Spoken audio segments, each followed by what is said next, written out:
The next case to come before the court is State versus McNeill.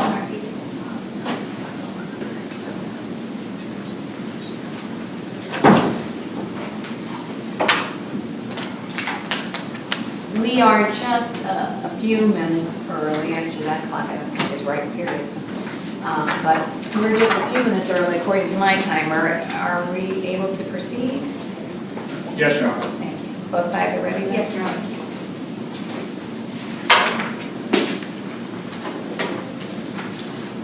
The appellant may reserve up to 5 minutes, but we'll have 15 minutes altogether to argue. And the other side will have 15 minutes.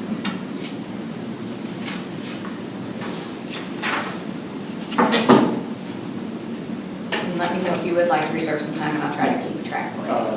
3 minutes, Your Honor. That's fine, thank you. Thank you. Good morning, and may it please the court. My name is Larry Comp, and at counsel's table is Bob Dixon, and we're here today on behalf of the appellant, Freddie McNeill. In this case, the trial court erred in denying the application for leave to file the new trial motion. And the errors, there's in our brief, and we're focusing on assignment of error, two mostly, but it touches upon one.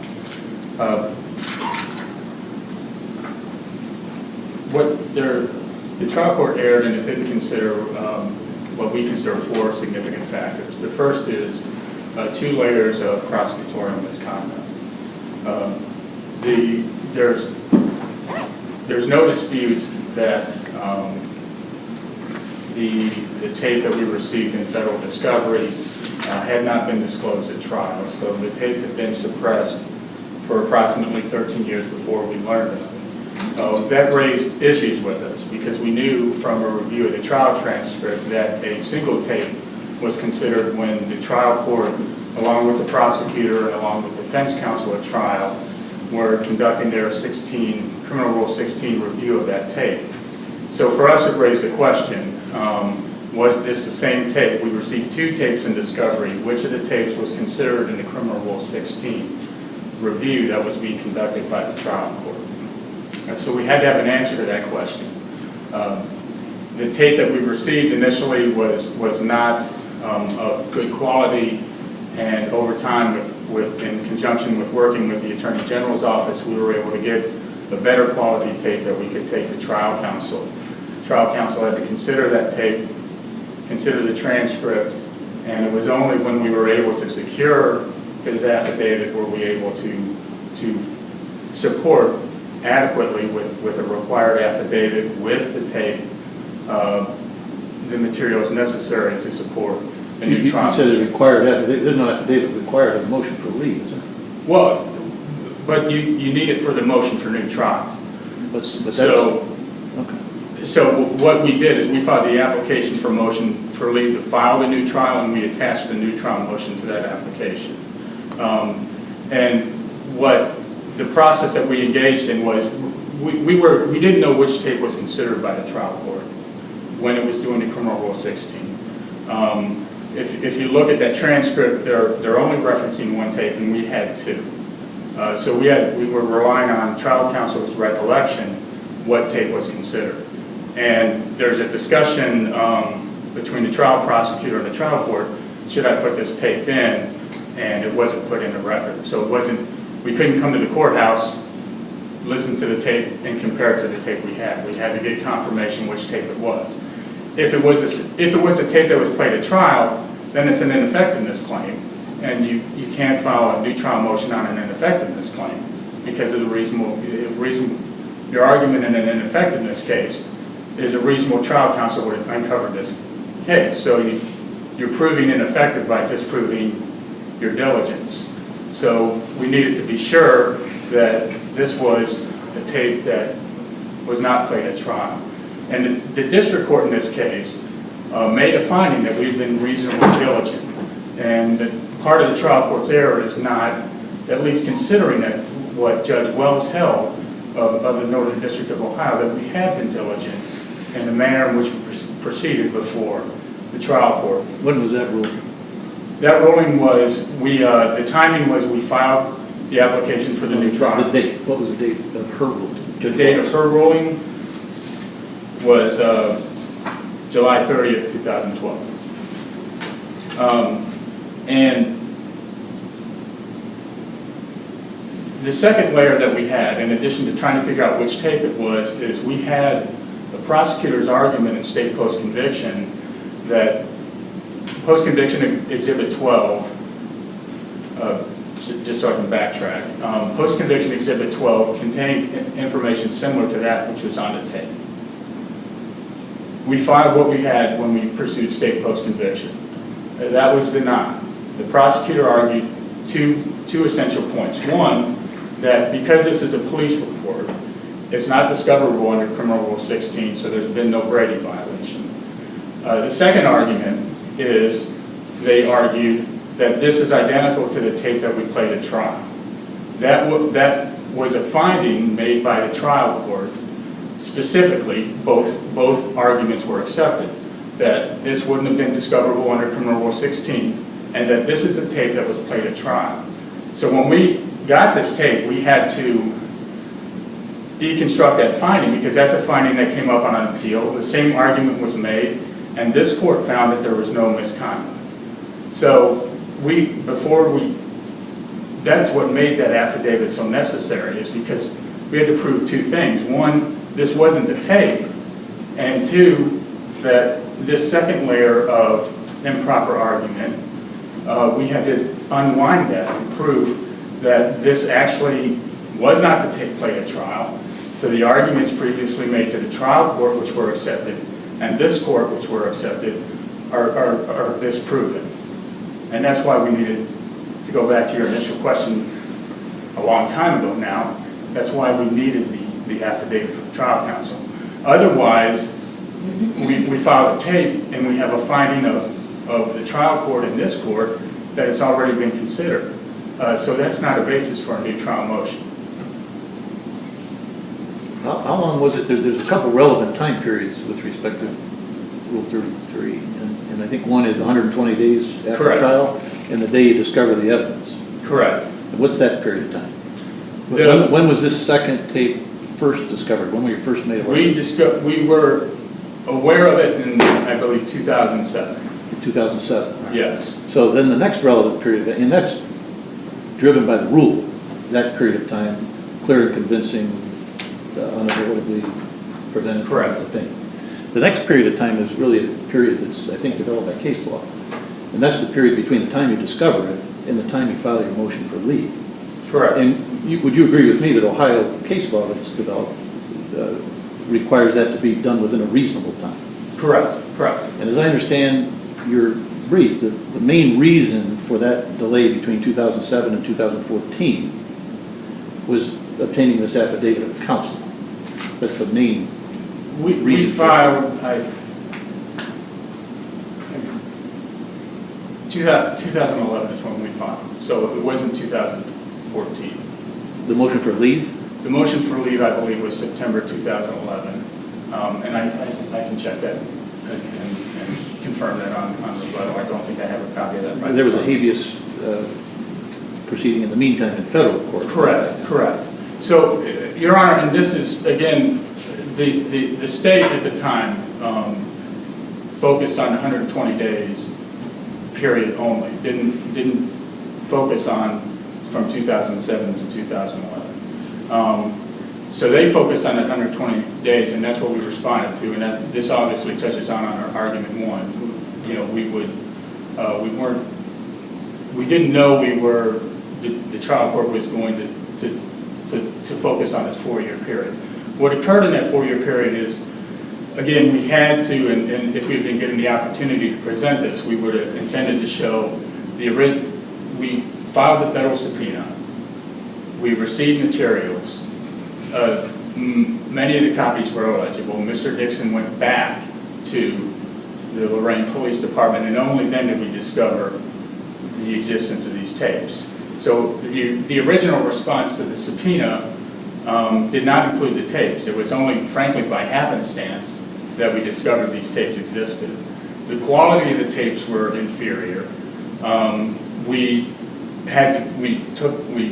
paid for somebody to try to enhance them so we could listen to them better.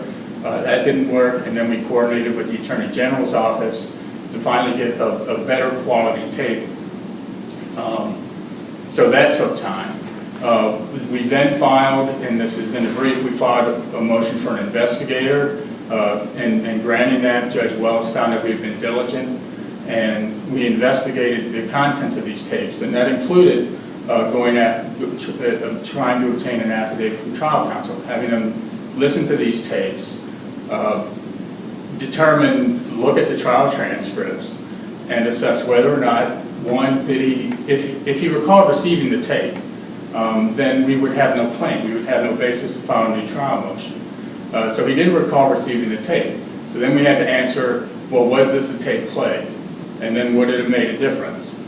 So that took time. We didn't have compulsory process. We couldn't order Mr. Grunder to sit down with us. That took some period of time. So when we finally secured his affidavit, we filed within 90 days. We felt, and when we filed our new application for the new trial motion, part of the attachments to that, laid out specifically the state's previous arguments, what the trial court held, and that was to demonstrate that it wasn't that just the tape that's the important part. The starting point for that 120 days is the affidavit of trial counsel, because that is what proves that there was suppression, and that's what proves the prejudice for the suppression of the evidence.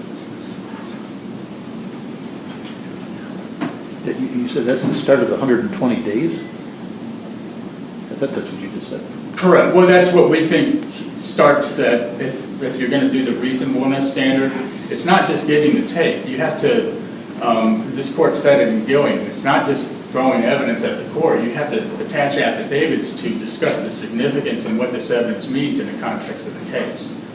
And that's what Attorney Grunder's affidavit provides. It provides what this tape means, but it also answers what, if we had just filed the tape, they would have said the same thing they said the first time, which is, this is what was played at trial, this is res judicata, you've already lost this. And that's not the case. Attorney Grunder's affidavit establishes this is not the tape that was played at trial, we haven't already lost this, and this is how it impacts both the guilt phase and the penalty phase of the proceedings. So it's a different, Attorney Grunder's affidavit is the key, I guess, the starting point on the reasonableness inquiry that you're describing. And counsel, you're in your rebuttal time. Do you want to say that? Yes, I'd like to. Thank you.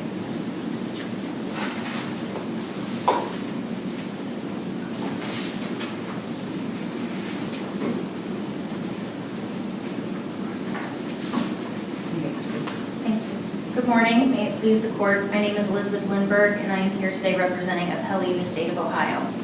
On April 14, 1995, appellant Freddie McNeill was found guilty by a jury of his peers of aggravated murder of Blake Fulton, as well as a capital specification and a specification that the killing was done during the commission of an aggravated robbery. The jury recommended a sentence of death. The trial court agreed with that recommendation and sentenced McNeill to death on May 12, 1995. Almost 21 years have elapsed since that time, and in that time he has utilized various avenues to achieve appellate relief. Thus far, all courts have upheld his conviction and sentence. In September 2011, McNeill filed the present application for leave to file a motion for a new trial, as well as the motion itself. In March 2015, the trial court denied the motion for leave, which formed the basis of this appeal. As counsel began at assignment of error 2, I will begin there as well. The claim there is that the trial court abused its discretion when it found lack of diligence but failed to address the state's alleged suppression and misrepresentations, the affidavit requirement of Rule 33, and the federal court's diligence findings. As Judge Cannon mentioned in a question to counsel, he is correct, an affidavit is not required for a motion for leave to file a motion for a new trial. Counsel has claimed that Attorney Grunda's affidavit was the linchpin or the starting point for when this 120-day requirement will begin. However, that is not what the law suggests. Criminal Rule 33B states motions for new trial on account of newly discovered evidence shall be filed within 120 days after the day upon which the verdict was rendered or the decision of the court where trial by jury has been waived. If it is made to appear by clear and convincing proof that the defendant was unavoidably prevented from the discovery of the evidence upon which he must rely, such motion shall be filed within 7 days from the order of the court finding that he was unavoidably prevented from discovering the evidence within the 120-day period. Therefore, Appellant McNeill has two things that is required to address. One is that by clear and convincing proof, he was unavoidably prevented from discovery of that evidence. And the second, in this case, is that he was not reasonable in his delay in filing the motion for leave. In this case, the trial court correctly addressed the threshold mandate, which is that the reasonableness, addressing the reasonableness of the delay. In this case, the delay, there's a 120-day filing deadline as well as a requirement of showing unavoidable prevention, as discussed by this court and other courts in Ohio. In State v. Davis, 2013, Ohio 846, this court found that Ohio has adopted a reasonable standard for the time frame of filing a motion for leave to file a motion for a new trial. In Davis, only 7 months after receiving the records relied upon, this court found that he failed to provide clear and convincing proof that he was unavoidably prevented and failed to file his motion for leave within a reasonable time. In State v. Wood, 2015, Ohio 2891, this court maintained the holding that unreasonable delay results when the party had no knowledge of the grounds supporting the motion. There, the 3-year delay was unreasonable. In this case, McNeill was aware of the grounds now used to support his motion for leave to file a motion for a new trial. It was simply in a different medium. This is specifically with regard to the tape for Mr. Brzezinski. In his post-conviction relief petition in 1996, Exhibit 12, which is attached, is a 1-page police report describing the Brzezinski interview from the night of the murder. That is the same thing being relied upon now, just in a tape format. If going from 1986, when this police report was known to McNeill, it was approximately 15 years later that this was raised as the basis for a motion for a new trial. If it is considered that instead he received these 2 tapes purely in federal discovery, it had been 4 years, not merely 7 months like in Davis, since McNeill was provided that information and then filed his motion for leave. Although he argues that he did not receive the tapes immediately, it is clear from another court document that McNeill had, at a minimum, received the tapes by March 2008, and as counsel just said, it was at some point in 2007. That is at a minimum, then, of 3 years from receiving these new tapes to filing the motion for leave, to file a motion for a new trial. Nothing was presented to the trial court by clear and convincing evidence that he was unavoidably prevented from having that evidence within the proper 120-day requirement, and there was no legitimate explanation for why the delay would be reasonable. The trial court relied on the fact that it was stated that he was immediately aware of a discrepancy when he received those tapes, and McNeill also failed to articulate whether the information was actually not previously disclosed. As to the affidavit requirement, as this court suggested, an affidavit was not required for a motion for leave. Therefore, he could have filed a motion for leave to file a motion for a new trial, and if that were to be granted, then, as an affidavit is required for a motion for a new trial, have procured the necessary affidavit at that time. Within 7 days, the granting of the leave. Your Honor, yes, I believe that is correct. That it says such motion shall be filed within 7 days from an order of the court finding that he was unavoidably prevented. That is correct. It may not be required, but as a matter of trial strategy, it's a little better to make sure you have your ducks in order and have the affidavit so that you don't lose at the get-go, that the court will just say, well, this is all fine and dandy, how do I know any of this is really going on? You know, anybody can say anything. Certainly, Your Honor, as a matter of strategy, that would make sense. However, that is not required, and what is required is a reasonable time frame of filing the motion for leave in the first place. And waiting for an affidavit for a matter of, at a minimum, 3 years, or probably more like 4 years, is not reasonable, and the trial court was correct in determining that was not a reasonable amount of time. Go ahead, Judge. But our standard of review is abuse of discretion. Correct. You agree with that? Yes, Your Honor, I agree. Well, the trial judge in his order suggested that tape was available, that the existence of that tape would have been known within 60 days of May of 2007. Correct, Your Honor. Yeah, the trial judge, it doesn't look like he read Judge Wells' order necessarily accurately, because that didn't happen, right? I mean, Judge Wells' order was they had to proceed with discovery. Correct. And trying to obtain it within 60 days. Correct, exactly. And they didn't get it until a year later, almost a year later, 10 months later. As cited by defense counsel when asked when they actually received the tapes, he suggested that it was in 2007. The reason I bring up March 2008 is that there was a document filed in federal court that McNeill cites to in his brief to this court that that the tapes had been submitted to them and were being reviewed with their counsel and with Mr. McNeill at that time. So at a minimum, you're correct, Your Honor, in suggesting that the trial court did believe that, it appears that the trial court believed that it was a 4-year time frame. Even still, even if it had been 3 years, that's still an unreasonable delay. But how do we know the trial court would have exercised its discretion in that regard with a 1-year difference in what he thought, or 10 months difference in what he thought actually was the delay? I suppose I am not in a position to suggest what the trial court would or would not have done. I don't think any of us are. Correct. My suggestion is that he did not abuse his discretion in believing that of the 4-year time frame that he believed was the time frame when it was the resulting timeline was an unreasonable delay. All anyone can say is that based upon his order, he believed that was an unreasonable delay. Based upon the case law, even 7 months being an unreasonable delay, if this had been 3 years, that also is an unreasonable delay.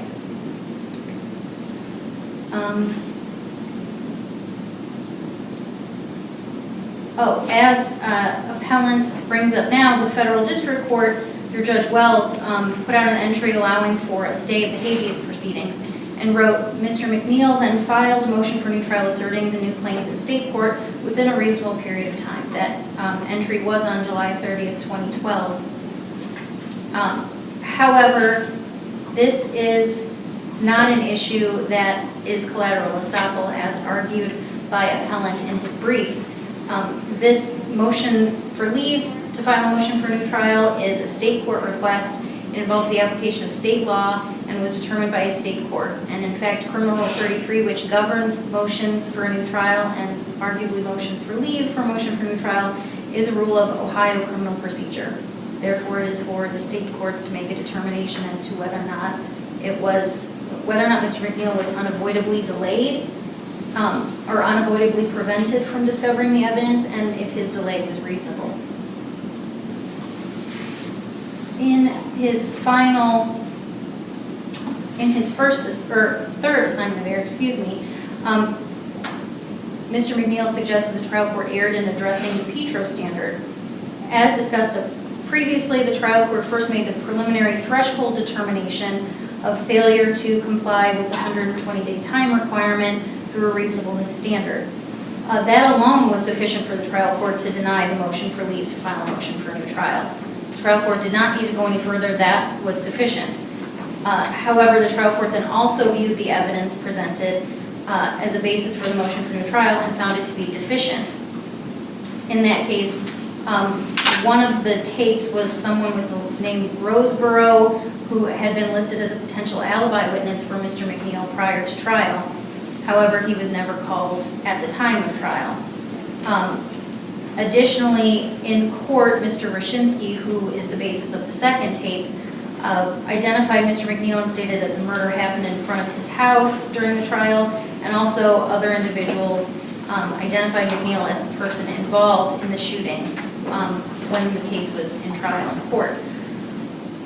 However, those other individuals could not, in earlier photo lineups, say that that was Mr. McNeill who was involved.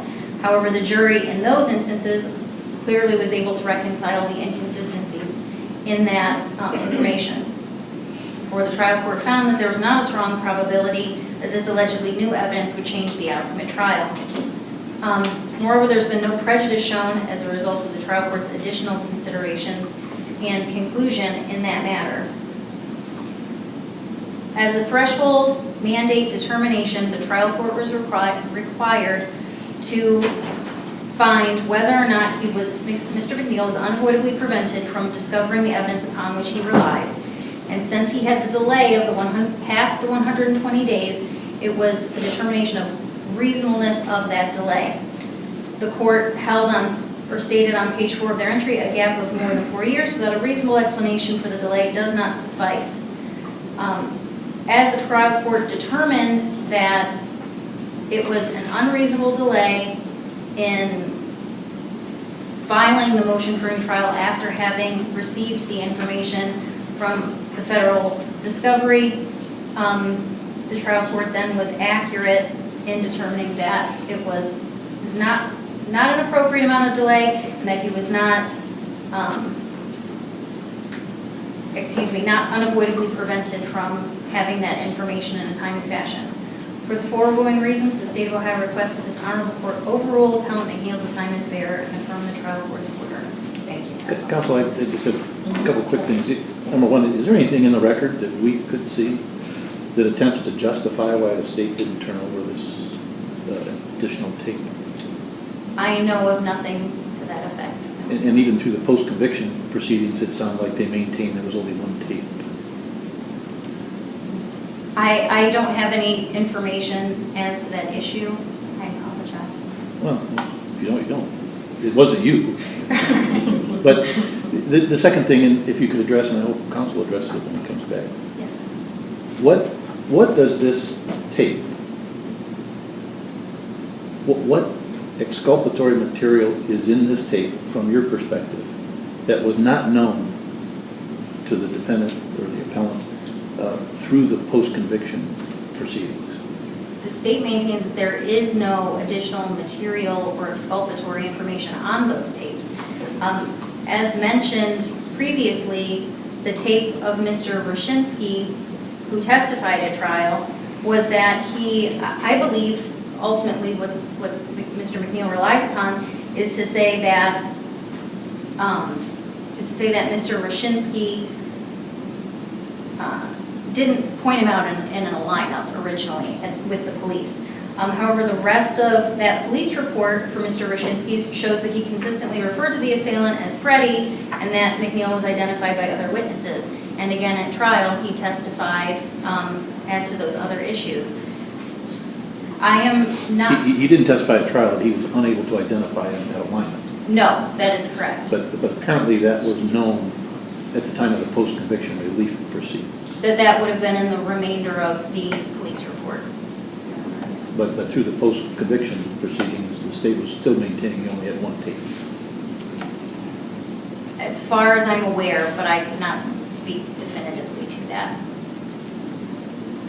And also, as far as the remaining exculpatory information, the state maintains that there wasn't any relative to the tape involving Mr. Roseborough, because on appeal, his trial counsel stated that Mr. McNeill withdrew his request to call a particular witness, and it is known that as an alibi witness, Mr. Roseborough was potentially going to be called by Mr. McNeill, and then that never occurred.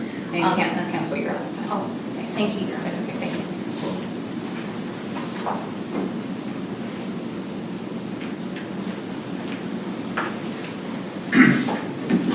May it please the court. As to unavoidably prevented, again, one of the elements that we allege the trial court abused its discretion is not considering the state's concealment of this evidence, not only at trial, but during the post-conviction process. That should have played some some element in the trial court's analysis of being unavoidably prevented. The state shouldn't be rewarded for concealing, and we shouldn't be penalized for relying on an argument that they made in court, which was accepted by a trial court in this court. Regarding, Judge Carr asked a question about maybe the affidavit requirement it's more of a tactical reason. Well, imagine, we received 8 tapes, and it demonstrates our diligence that we only filed a new trial motion as to 2. So we obtained an investigator, which we note in our brief, and investigated each of those 8 tapes. And then we went to trial counsel.